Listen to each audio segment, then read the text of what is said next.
The Federal Reserve is set to raise interest rates again tomorrow. And yeah, those rates may feel high, but the truth is, for about the last 15 years, we've all just become really used to being able to borrow money really cheaply. Today's interest rates are nowhere near the highs we've seen in the recent past, and I'm going to explain the facts and the numbers to you in a second.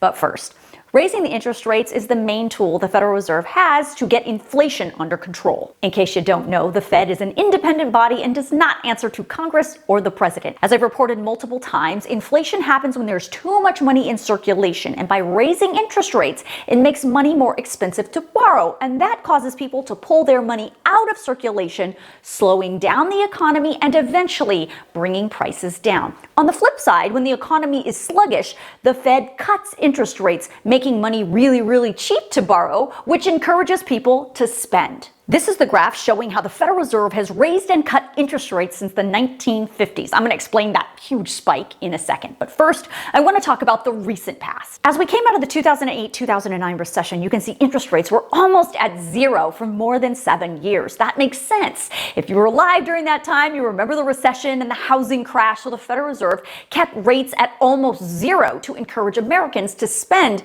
and get the economy up and running again. But right here in January 2016, you can see the interest rates start to creep back up slightly until 2020, when the pandemic hit and the world shut down. Interest rates cratered again. The supply chain broke down, people weren't spending, but then the world started to open back up. Congress gave people stimulus checks, people had money to spend, but no goods to spend it on. That drove up inflation, among other things, and forced the Fed to dramatically increase interest rates, and that's how we got to today. This sharp increase in interest rates has brought inflation down in the last few months. Yeah, it's still high at 6.5%, but it's down a lot since June, when it peaked at 9.1%.